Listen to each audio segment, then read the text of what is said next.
pessoal, eu sou Ana Luísa Mano e essa é a Prosa das 5. Hoje, o Lucas Arruda e eu vamos discutir o trabalho do Pierre Fédidat, um filósofo francês conhecido por suas contribuições significativas aos campos da psicanálise e do existencialismo. Para quem não sabe ou não viu os outros episódios, o Lucas trabalha com a psicanálise e eu trabalho com existencialismo, ou fenomenologia existencial. As obras do Pierre Fédidat incluem O Sítio do Estrangeiro, Figura, Nome e Memória e Clínica Psicanalítica Estudos, entre outras. Então vamos lá ouvir um pouquinho sobre a obra do Pierre Fédidat, Lucas. Vamos começar pela primeira pergunta, então, Lucas. Você poderia dar uma visão geral para a gente do que te interessa nos trabalhos do Pierre Fédidat? Sim, acho que é a estrutura. A estrutura clínica que ele sugere, né? Acho que como estrutura eu digo a posição do analista.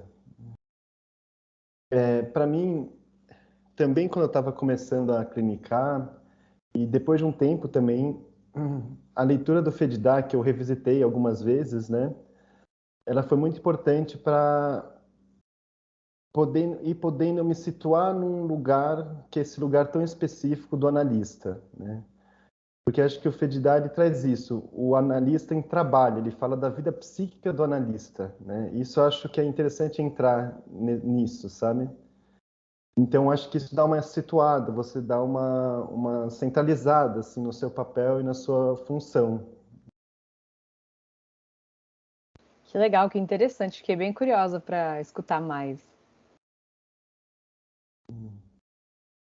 Então, acho que a partir disso surgem muitas ramificações, assim, né, do que ele vai trazendo, né, é um pensamento muito complexo, muito inventivo também, muito próprio, né, ele é um pensador mesmo, que quase que assim, ele inaugurou uma própria escola, né, não chegou a se chamar, né, Fédidatiano, né, alguém Fédidatiano, mas ele tem um pensamento muito único, né, que traz muitas referências importantes, né.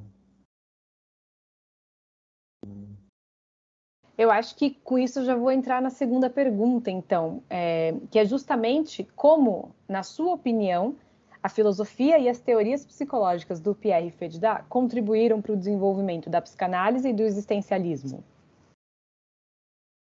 Nossa, pergunta importante e acho que grande, assim, né? Acho que talvez usando até uma referência heideggeriana, que é uma das referências que o Pierre Fédidat usa, né? Para falar sobre a sua clínica, teoria. Mas Heidegger fala que a gente, frente à verdade, só pode se aproximar dela, né? Só pode acenar para ela, ele fala, né? Então, acho que a sua pergunta diz respeito do cerne, assim, né, do pensamento do Fédidat. E eu acho que, justamente, né, essas referências heideggerianas que ele traz muitas vezes nos livros, para falar de uma delas só, contribuem muito para o pensamento dele na psicanálise, né?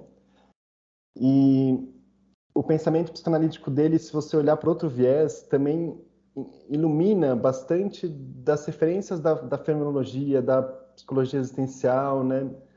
Então é um autor que ele transita entre essas duas,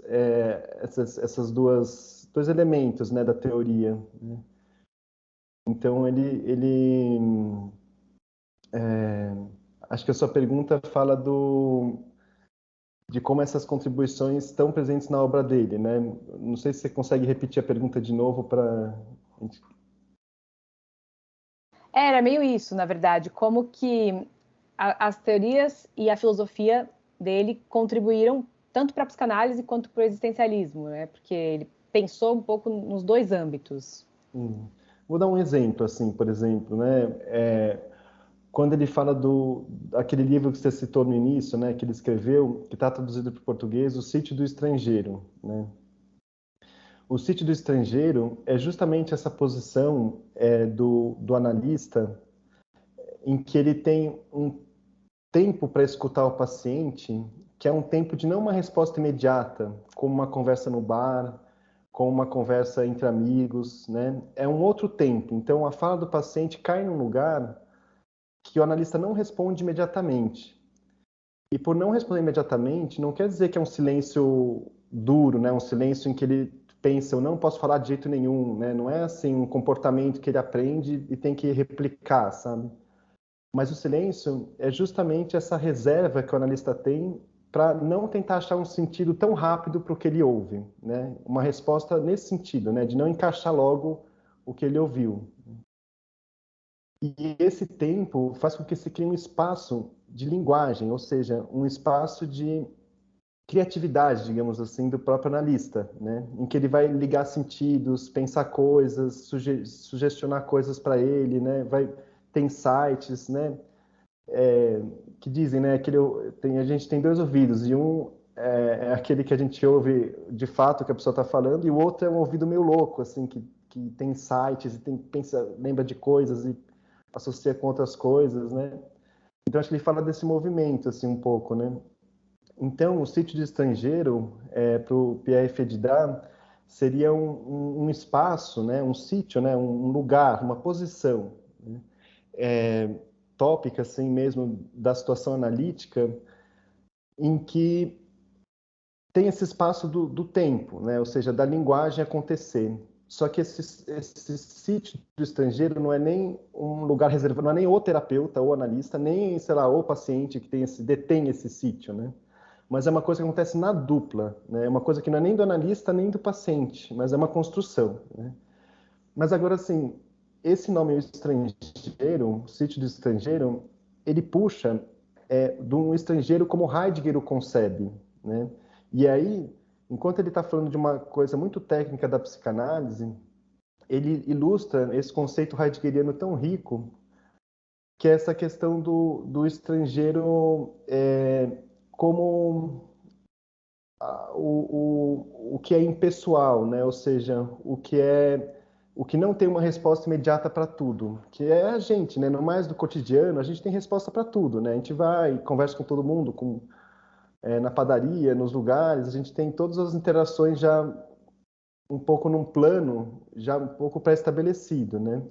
Mas quando a gente, por exemplo, vai para um lugar novo, que a gente não conhece nada, talvez até não conheça a língua, assim, a gente tem um outro tipo de relação, né? Uma relação de aprendizado a todo momento, que no dia a dia, normalmente, a gente não tem tempo para ficar nessa posição a todo tempo, né? Estranhando tudo, querendo conhecer tudo, né?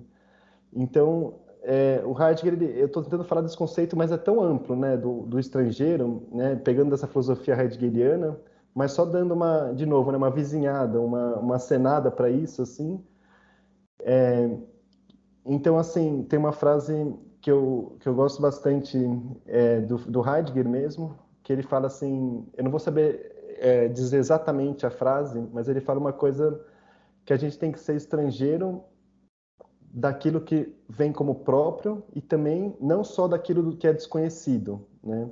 Então ele fala desse estrangeiro como uma capacidade mesmo para, mesmo aquilo que parece conhecido, você possa estranhar também, né?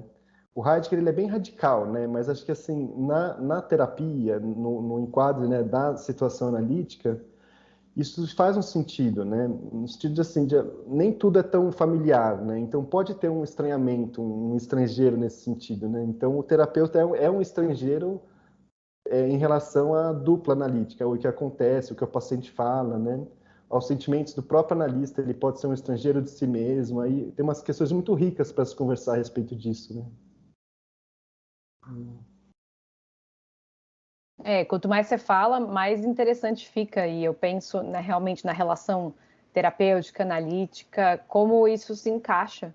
E essa coisa, acho que é o próprio princípio, né? Não dá nem para você fazer uma terapia se você não está se propondo ou se dispondo a se estranhar de alguma forma, assim, né? A olhar para as coisas que talvez você sempre enxergou de uma certa maneira e peraí, né? Parar para pensar sobre isso ou também se permitir ir descobrindo coisas novas conforme vão aparecendo novas situações, né? Então, tanto olhar para o passado quanto para o presente e poder se dar essa oportunidade de estranhar, de olhar outra vez e de talvez reconhecer novos sentidos para as coisas.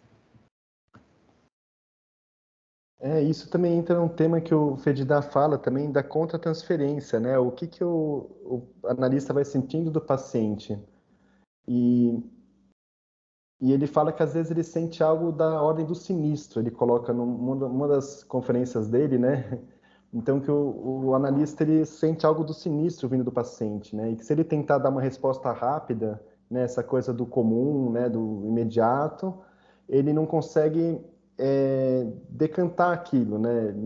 Nessas palavras que estou colocando, né? Mas ele não consegue transformar isso numa criatividade, né? Numa palavra, talvez, para dizer para o paciente em algum momento, né? Ou algum insight do que está acontecendo. Então, o terapeuta é esse lugar rico, assim, que ele tem que ficar sempre um caldo, assim, usando uma imagem aqui, mas tem que ser sempre um caldo de sensações, de tudo, mas que não pode enrijecer, assim, por exemplo, em algumas situações na clínica que a gente vive também, que a gente fica um pouco sem saber o que fazer e a gente fica um pouco tenso por algum motivo específico, tanto por ficar muito curioso, querendo entender demais o que está acontecendo com o paciente, ou se não, tenso porque se sente um pouco acuado com o paciente, colocado num canto, né? Então, como fazer para destrinchar essas tensões, né?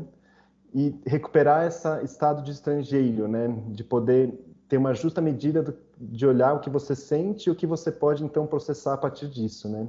É uma medida muito peculiar, assim.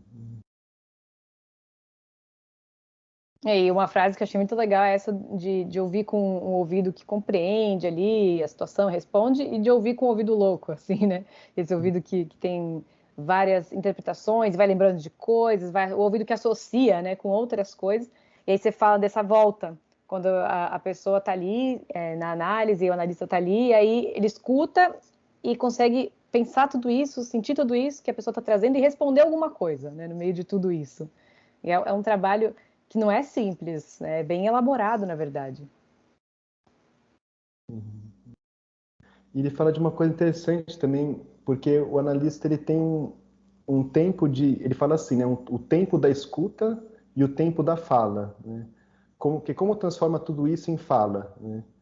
Então, ele fala que tem o tempo de escuta, ele descreve um certo caminho, né? Como que a escuta vira uma fala. Eu acho isso interessante, assim, porque em que tempo que tem que ser essa fala, né?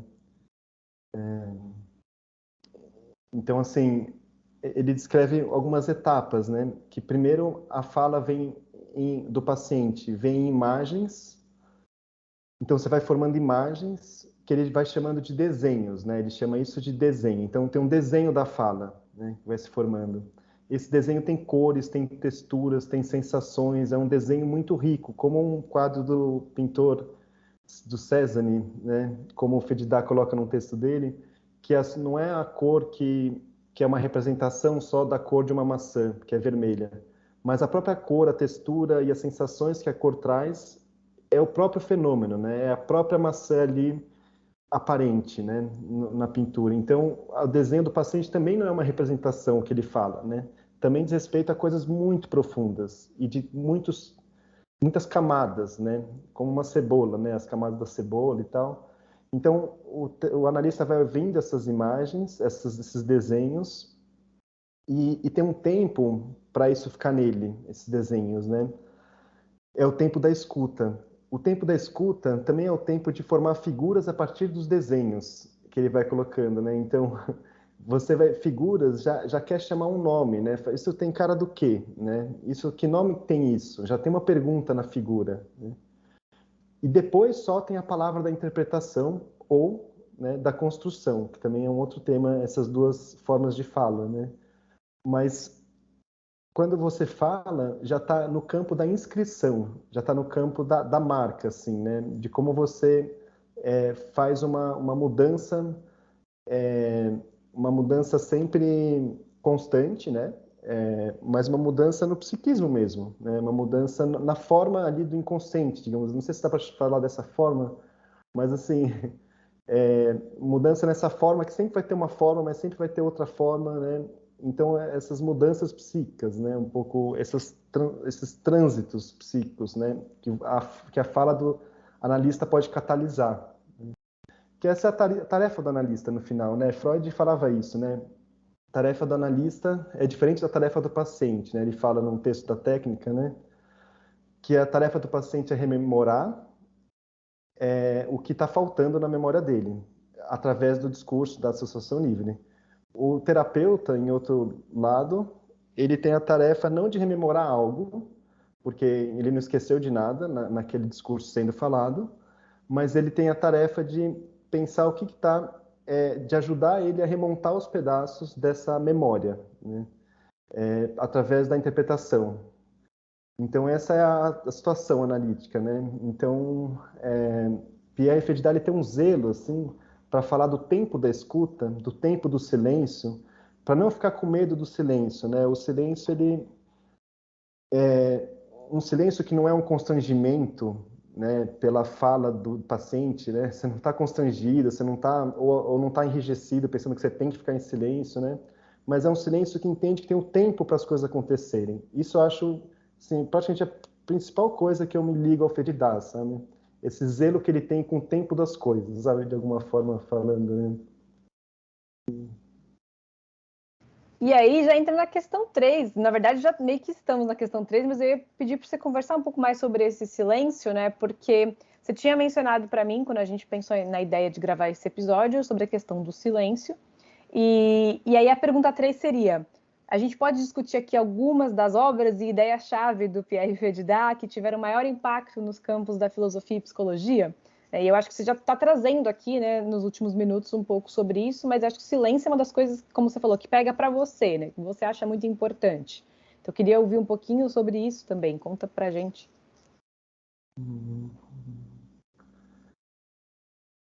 Ah, só uma coisa da sua pergunta, em qual aspecto da obra do Fedidá? Você pode repetir de novo a última pergunta? Uhum. Discutir algumas das obras e ideias-chave do Pierre Fedidá que tiveram maior impacto nos campos da filosofia e da psicologia.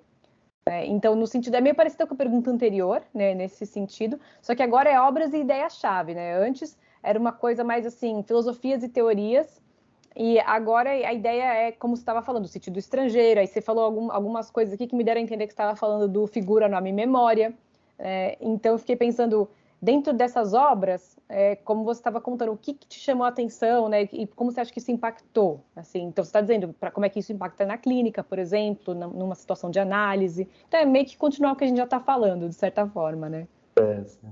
Eu acho que ele deu uma contribuição ótima, o PRF de dar, para a comunidade psicanalítica e da psicologia. Mais propriamente, talvez, da psicanalítica no que ele se dirige, mas acho que também, assim, para a comunidade no geral, assim, né? E eu falo isso porque ele tem uma maneira muito, isso do silêncio, né? Outro elemento importantíssimo na obra do Fedidá é a questão da ruptura. Então, esse silêncio que o analista tem, esse silêncio que não é um comportamento, né, de novo, mas é uma reserva, né, ele causa uma ruptura de comunicação, Fedidá fala, né.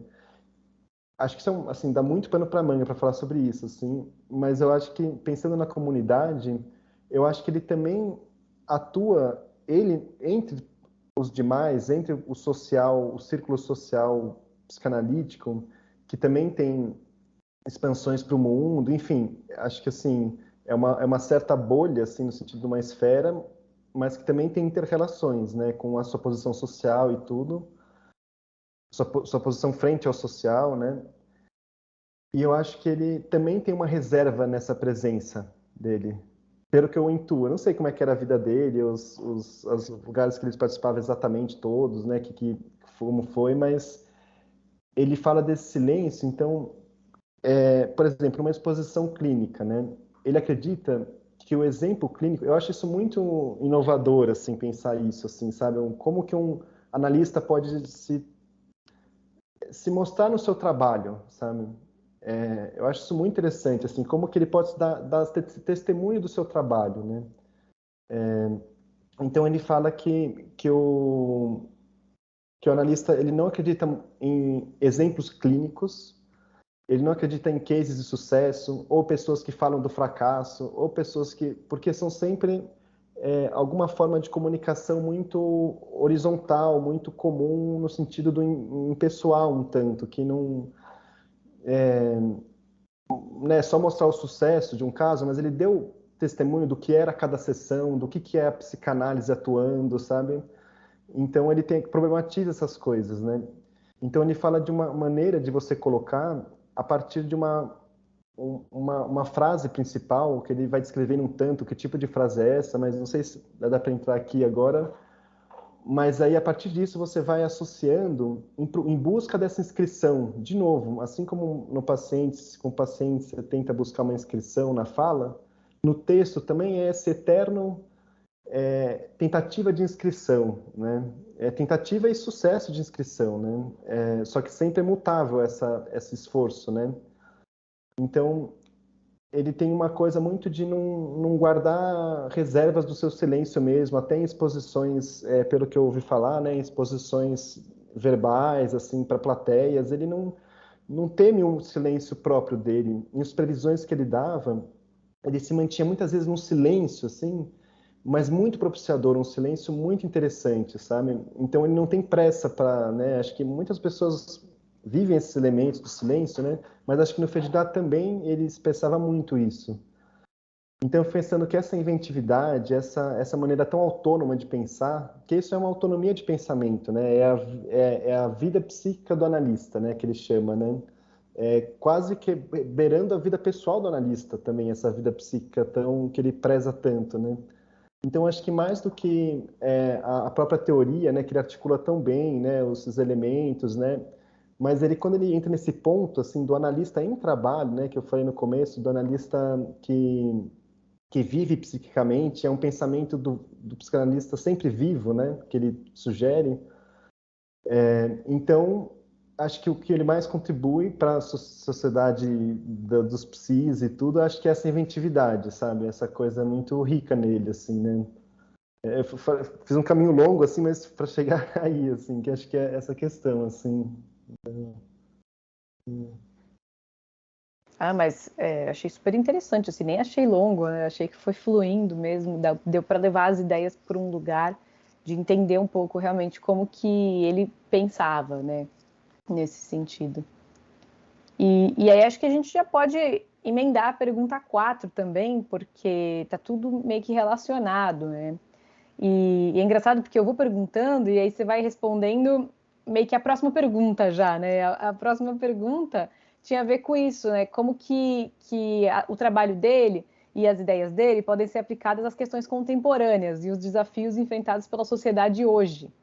E aí eu fiquei pensando o que você vai entender por isso também, né? O que significa isso, né? Que questões contemporâneas que vem à sua mente, né? Que poderia dialogar com o Fedidai, enfim, desafios da sociedade atual. Até pensei em uma sociedade aí numa pandemia, né?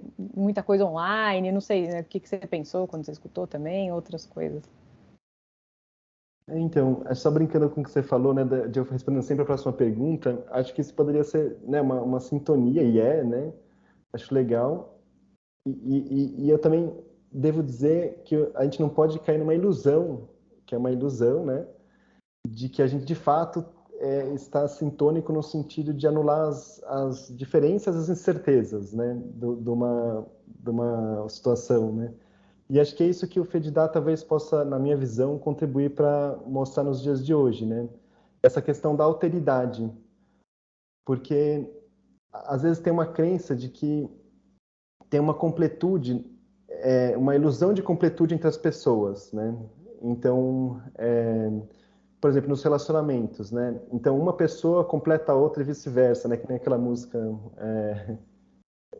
não vou lembrar agora exatamente, mas é que nem feijão com arroz, né? Mas, na verdade, o homem não é uma completude da mulher e a mulher não é uma completude do homem, né? Como aquele mito do banquete de Platão, aquele livro que Platão escreveu, em que Sócrates, não, aliás, acho que é Elisímaco, Exímaco, talvez a gente possa recuperar depois o nome exato do médico, que é um personagem do livro, né? Que ele fala que nas origens da humanidade, o homem e a mulher eram juntos, né? Então eles eram grudados entre si. Então eles tinham 4 pernas, enfim, 4 braços, tinha tudo duplicado, né? E por um castigo divino, os deuses cortaram esses seres perfeitos e completos pela metade.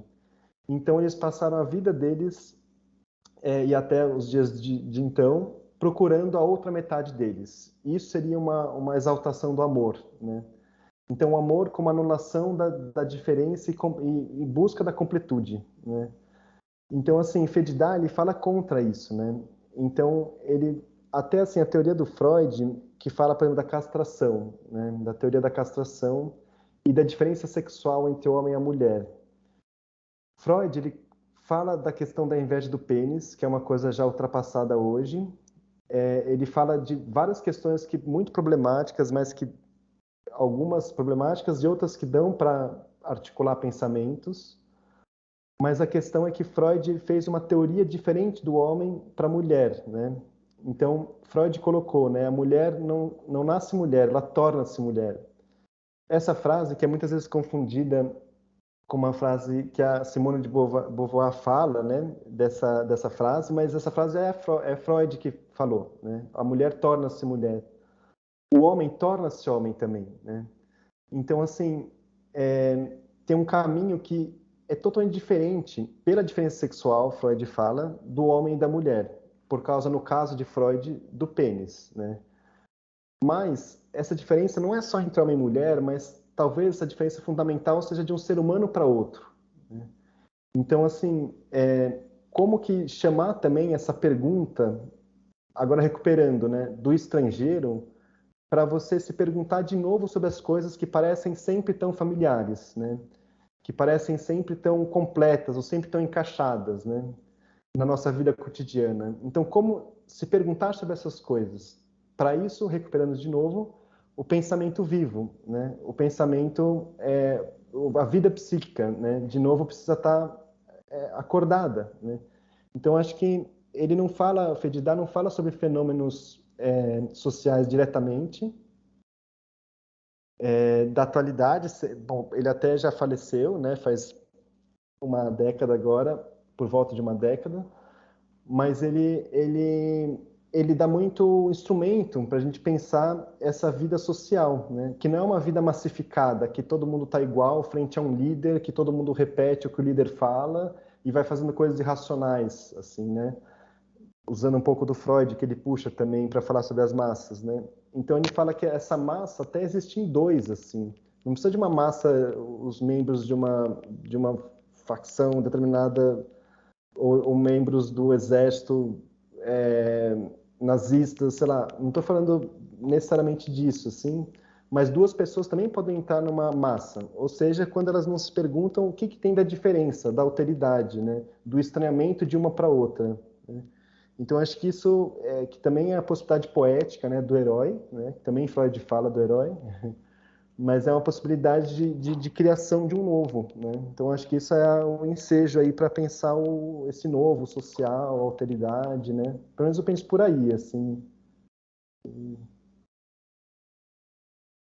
Eu até fiquei pensando, quando você falou do Freud, né, não do Ferdinand, mas essa coisa, né, muito homem e mulher, você também falou de, né, autores muito mais antigos, assim, né, mas no sentido de, como hoje, né, essa coisa de que o homem e a mulher se completam, né, a gente já é uma sociedade que não vive mais com essa limitação, né, de que tem que ser homem e mulher e só isso, né, do hétero, né, nesse sentido que eu estou falando, né.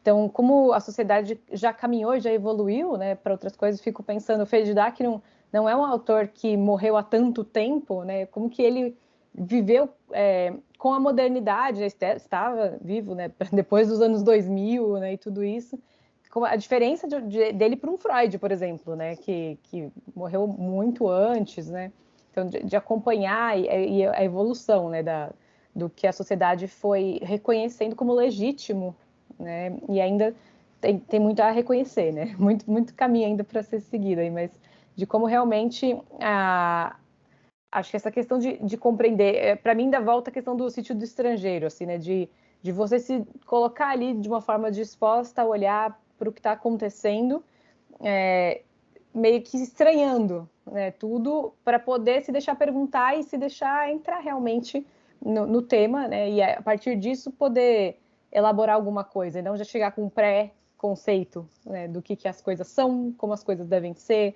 e as pessoas, né, o que elas são e o que elas devem ser, ou sentir, que caminho elas têm que seguir.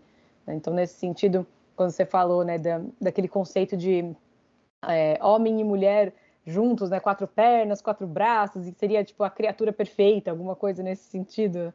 E aí de o quanto não, né? No sentido tanto de homem e mulher, quanto de ser rompido e passarem o resto da vida buscando completar de novo. Eu lembrei das coisas das metades da laranja também, né? E que tem muitas frases de efeito hoje em dia que até falam assim, não, você não pode procurar a metade da sua laranja, você tem que ser uma laranja inteira, procurando outra laranja inteira também, né? E não ficar, vai passar a vida nessa falta, né? Indo buscar, tem umas coisas nesse sentido também. Eu fui lembrando de tudo isso conforme você foi falando, né? E essa coisa do tema das identidades também, né, que você estava falando, né, dos gêneros, identidades, e eu acho que isso é alteridade, né, mesmo, né, é como o Fedidat também fala uma palavra bem importante na obra dele, que é a dissimetria, né, ele fala simetria como, e é um conceito que ele pega do Binswanger, que era um existencialista, né, então ele fala muito era essa a próxima pergunta, né? Não, Vocês uma cara. É, e ele fala muito da dissimetria, né, entre um e outro, né, entre uma pessoa e outra pessoa, né, como que esse espaço tem que estar na verdade de um terceiro, né, uma coisa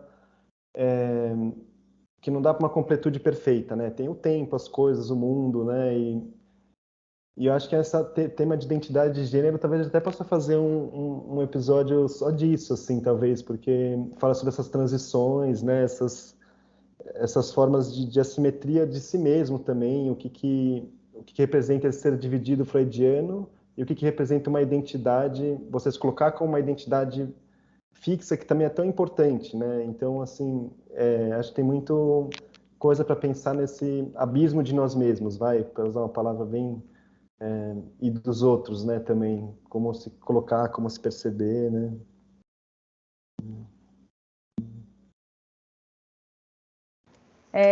E estava pensando agora, quando você me perguntou se essa ia ser minha próxima pergunta, alguma coisa assim, né, nesse sentido. Não, né, essa não ia ser minha próxima pergunta, mas eu acho que a próxima pergunta, ela vem para fechar um pouco, assim, tudo que a gente vem conversando, só que talvez você precise de um tempo, assim, para pensar essa resposta. Vou logo fazer a pergunta, então, né, parar de suspense. Sim, sim. A pergunta é, se você pudesse fazer uma pergunta ao Fedidá, qual seria? E o que você acha que ele responderia, né? Porque a gente não vai poder perguntar para ele.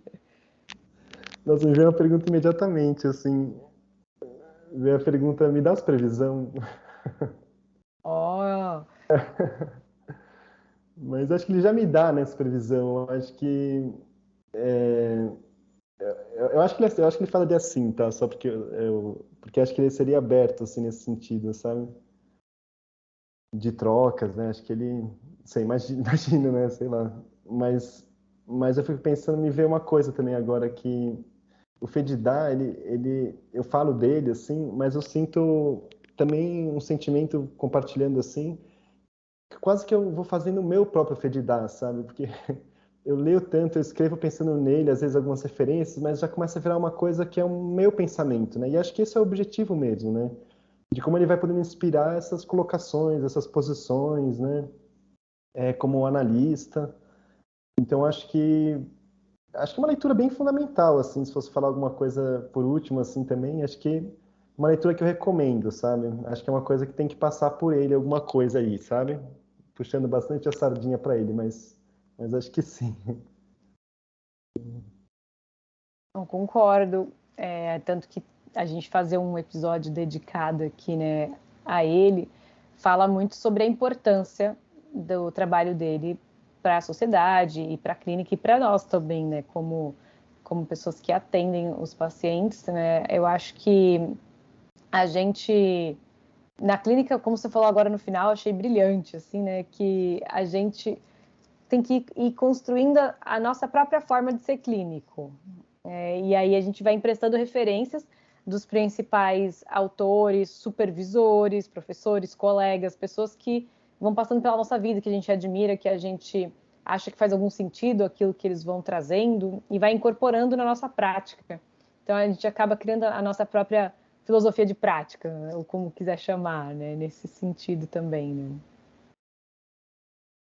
E uma coisa também, acho que bonito também que você falou, assim, e uma coisa também sobre a metapsicologia, né, que é a grande teoria da psicologia e dos processos psíquicos, e que é uma teoria pesada da psicanálise, né, a psicologia existencial é uma teoria com outras referências, né, um pouco umas categorias mais abertas, não sei se seria a palavra certa, assim, mas essa coisa de criar as suas referências e criar as referências para pensar o paciente, né? Eu acho que Fedidar ele faz essa meta, não seria uma meta psicologia da técnica, talvez como o Ferenczi, o psicanalista, né? Ele faz um pouco uma teoria da técnica ali, né? Por onde passaria o sentido, né? Também do mas assim, não seria uma teoria da técnica por si, assim, mas a teoria ela passa pela essa técnica, né, por essa situação analítica, né?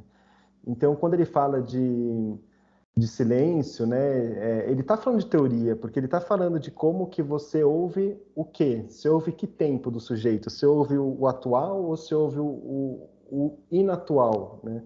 Isso já é parte de uma teoria do desenvolvimento de um sujeito na vida, que ele, quando criança, ele tem um tempo, quando adulto, ele tem outro tempo, sabe? Então, você concebe muita teoria só falando da questão da técnica, enfim, da situação do trabalho, né? Do trabalho do analista, né? Então, eu acho que essa questão da metapsicologia, né? Das teorias é fundamental e cada um pode ir criando as suas próprias teorias, né? Existem mais de 1 milhão de possíveis teorias nesse sentido, sabe? Ou infinitas, né? Eu quis dizer, tipo, porque são variações, modulações, cada paciente tem o seu aspecto, né? Tem a sua vida particular e única, né? Aliás, não existe uma pessoa no mundo igual, né? Então, acho que só falando esse último ponto da metapsicologia, né? Que parece tão pesado às vezes também, mas que tem que colocar em jogo, né? Que nem Pontaliza acho que fala isso, né? Que você tem que fazer trabalhar o Freud, né? Então coloca o Freud para trabalhar, sabe? Vai tendo que vai chavando a teoria, né? Porque tem que ser sempre recriada, né? E também partindo do princípio de que não é a mesma forma para todo mundo, né? Como você está falando, o mesmo molde. Então, a teoria, ela não vai se encaixar na pessoa, assim, né? Cada pessoa é única. E aí a gente vai tendo a teoria de cada pessoa, assim, né? Quase. Por isso que você falou que elas são infinitas também, né? Nesse sentido, a teoria de nós como analistas e mesmo nós dentro da clínica, com um paciente a gente é de um jeito, com outro paciente a gente é de outro.